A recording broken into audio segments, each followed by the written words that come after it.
Time now, friends, for our regular catch-up with Van Connor, one of the country's leading film critics, and his Freeview film recommendations for the weekend. We might need something... maybe Lawrence of Arabia is not the one for this weekend, it's so hot and sticky. Anything to do with Arctic or ice might be very welcome. Well, let's find out what Van's got for us as we say good morning and welcome back to the show to Van Connor, our Van Friday. Good morning, Van. How's your week been? Hot and clammy, like everybody's, I suppose. Hot and clammy, and I did at least get to enjoy some air-conditioned cinemas, so not a total loss. You know, I did get to enjoy 28 Years Later last night. That was quite fun. Is that a goodie? That is actually really good. Yeah, Danny Boyle even showed up and introed it for us. That was a real sort of bucket list moment for me. Excellent stuff. And what's your first Freeview recommendation for today, for Friday, please, Van? Well, rather according to the heat, I'm going to take you to the deserts. It is now 20 years old this year, this movie, and it is the, let's just say, controversial in its time and somehow more controversial now, Team America World Police, which is on Channel 4 tonight at 11:05. No, we've talked about this before, and of course, well, I think we're both fans. Yeah. And the original, like, you know, maybe apocryphal story of this one is that the creators of South Park were... let's just say taking a lot of substances and spending their days watching Thunderbirds on BBC America, and they decided, whilst in this stupor, to try and buy the rights to Thunderbirds, only to be turned down because of the Jonathan Frakes movie. So they decided to do their own version instead, complete with marionettes. And the result is one of the great satires of the 21st century, a movie that lampoons the war on terror, as it was 20 years ago, and Michael Bay movies, all in one go. You must be a fan of this. I love this film. We've spoken about it before, haven't we? Matt Damon, for example. Exactly that. For me, it's the Alec Baldwin. Yeah. Alec Baldwin is my favourite character in this movie. Absolutely banging. Features probably the most bonkers sex scene ever put to celluloid. I think I'm prepared to say on that one. And it's weirdly, we're leaving out the part. This is actually a musical as well. So it's a satirical war on terror Michael Bay parody musical with puppets. If you've never seen it, it is exactly as insane as it sounds, but you will love it. And if you have seen it, then you'll know why. You'll love it all over again. You'll love it all over again, won't you? The songs are pretty memorable, I think. So I've got a clip for you. This is our lead, the actor Gary, being recruited by Team America to go undercover and trap terrorists. Hello, young man. Congratulations on a terrific performance. Oh, thank you. I don't believe we've met, Mr... The name is Spotswood. Well, nice to meet you. And you are Gary Johnston, all-American actor who graduated Iowa University summa cum laude with a double major in theater and world languages. You've been at the top of every acting class since you were a child. Top gun actor. Hey, hold on a second. Are you from Hollywood? I have an incredible offer for you, Gary. If you're interested, follow me this way. If I could walk that way, I wouldn't need the talcum powder. Where's Morecambe and Wise when you need them? When's that one on, Van? So it's 11:05 tonight on Channel 4. Like I say, just an old favourite of mine. I'm looking forward to seeing that again. Excellent. Now, I've not mentioned this film before, and it's a flawed film, and it was taken away from the director and recut, and I've never seen a director's cut of it. They also rescored it, put a new composer on it. It's got Mickey Rourke doing a not bad Irish accent. Liam Neeson's in it, Bob Hoskins, Alan Bates, directed by Mike Hodges, who gave us Get Carter, Croupier, but also Flash Gordon. So, you know, he's got a mixed CV, but a great director, I think, on his day. And it's an IRA thriller called A Prayer for the Dying from 1987, when the Troubles were still ongoing, of course. In it, Mickey Rourke and Liam Neeson play two Republican terrorists who accidentally blow up a school bus when they're aiming to kill soldiers. Mickey Rourke's had enough, flees to London, wants to put it all behind him. He falls in with the local police, played by Bob Hoskins, cast against type, and Alan Bates is in it as a really seedy, a bit like John Osborne's character in Get Carter, a really seedy, decadent, kind of hideous lizard-like local gangster who wants Mickey Rourke to kill some people for him. So it's a thriller. Doesn't completely work, but I thought, as it's not on very often, I thought I'd mention it. It's on midnight tonight, so it's effectively 5 minutes into Saturday morning, but don't hold that against me. From 1987, it's A Prayer for the Dying. I don't know how much more footage there might be around for this one, but I think, have you ever seen this film? Yes, actually, I did go through a phase where I did actually revisit. My mum's a big Mickey Rourke fan, so just to shut her up one day, I decided to find out what the fuss was. And obviously, I've seen Wild Orchid in 9.5 weeks, a dozen times apiece. Angel Heart's a great film. Yeah, this was one of the more interesting ones. Angel Heart's good. Yeah, this one was one of the more interesting ones, I thought, actually. I would love one day to see the director's cut. We probably won't get it, but it's Talking Pictures TV. It's tonight, 5 minutes past midnight, and it's A Prayer for the Dying. Here's a little chunk of the trailer. Mickey Rourke is a terrorist who killed for a cause he believed in. Now he wants out. There'll be no more killing. One more makes no difference. I said no! Alan Bates is the man who wants him to kill one more time. You've changed your mind. Bob Hoskins is the priest who became a witness. For God's sake, no. You are profaning the Holy Church to save your skin. Who are you, Mr. Fallon? You hide yourself, don't you? Hunted on all sides, he's protected by a vow of silence. I want the priest. He's a witness. Nobody touches the priest. So that's my first pick, my Friday pick. Where are we going Saturday? What's your Freeview recommendation for tomorrow, Van? Well, in continuing to undermine your need to avoid sun-soaked topics, I'm taking you to a tropical jungle for Saturday night. So we're going to Jurassic World.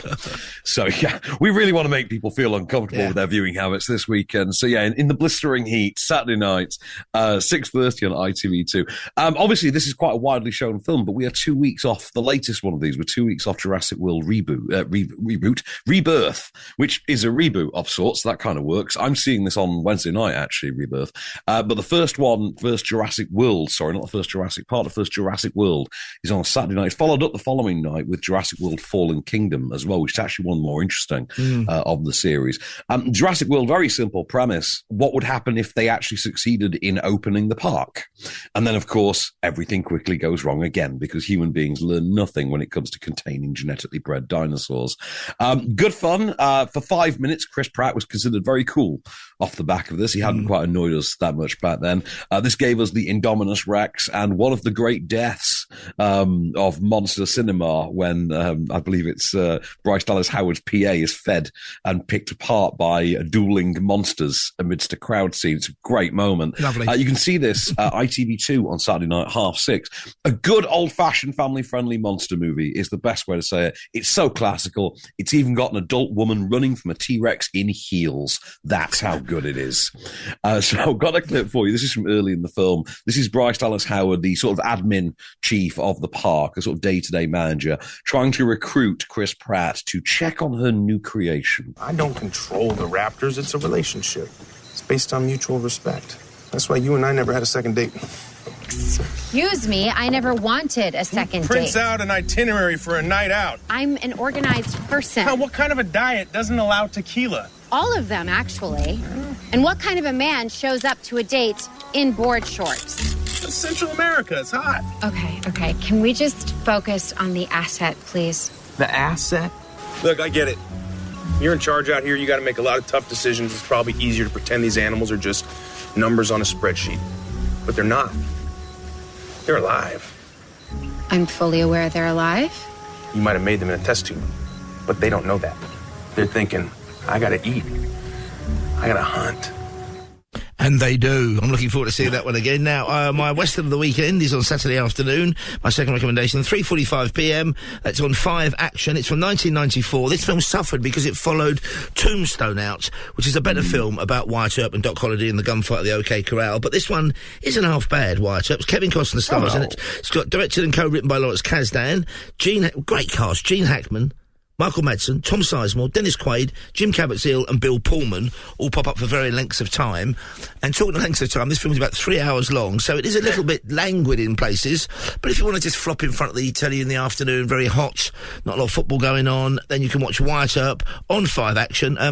I do, as you know, I like a slow, elegiac Western. This is at times even slightly too slow for my taste, but I do enjoy it. And some of the gunfighting scenes are fantastic in it. And if you can forget that Tombstone is much quirkier and has got some amazing performances in it, I mean, it's just a great film, Tombstone. This isn't a great Western. It's a pretty darn good one, though, I think. And it's 3:45pm, Saturday afternoon, 5 Action. Here we go. Buckle up and prepare to draw those 6 guns. I gotta tell you something, Wyatt. I told your brothers when they went off to fight, and I suppose the time's come for you. You know, I'm a man that believes in the law. After your family, it's about the only thing you got to believe in. But there are plenty of men who don't care about the law. Men who will take part in all kinds of viciousness. Don't care who gets hurt. When you find yourself in a fight with such viciousness, hit first if you can.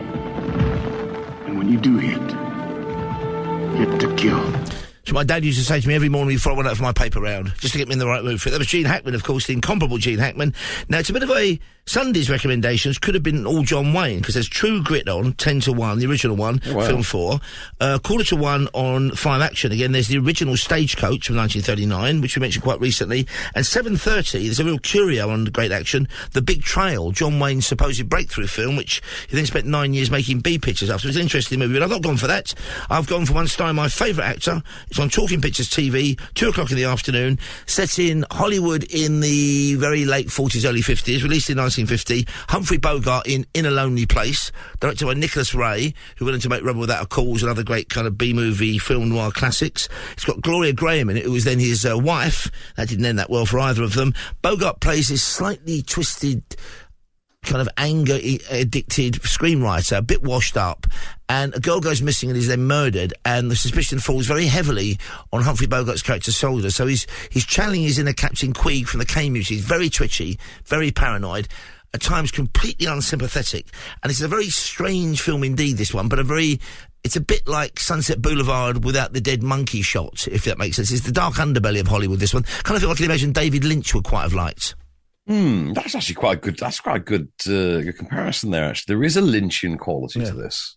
Yeah. Well, also, there's that sense in which you can tell his friends aren't easy in Bogart's company, and they're but they're also, in case he comes up with that next big killer screenplay, they don't really want to turn their backs on him either. So it's a film of twisted motives. I think it's a good movie. 2 o'clock, Sunday afternoon, Talking Pictures TV, in A Lonely Place with Humphrey Bogart. What's not to love? I've been looking for someone for a long time. I didn't know her name or where she lived. I'd never seen her before. And a girl was killed, and because of that, I found what I was looking for. First, you have to have enough imagination to visualize the crime. You're driving up the canyon. You put your right arm around her neck. You get to a lonely place in the road, and you begin to squeeze. You're an ex-GI. You know judo. You know how to kill a person. Go ahead, brub. Squeeze harder.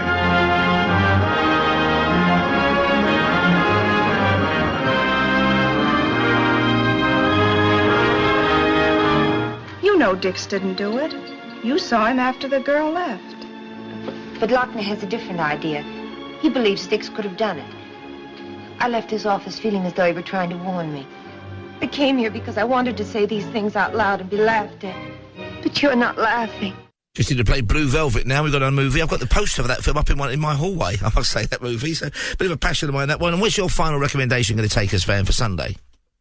So, for Sunday, last but certainly by no means least, I know this was quite a popular movie when it opened, largely because it went to Prime quite quickly, is Saltburn, from only about 2 years ago now, by Emerald Fennell, who had previously given us A Promising Young Woman, and is, I believe, currently doing Wuthering Heights, I believe, as well, with Margot Robbie. This is on at 10:30 on Sunday night on BBC One. Barry Keoghan, effectively, talented Mr. Ripley's A Rich Family.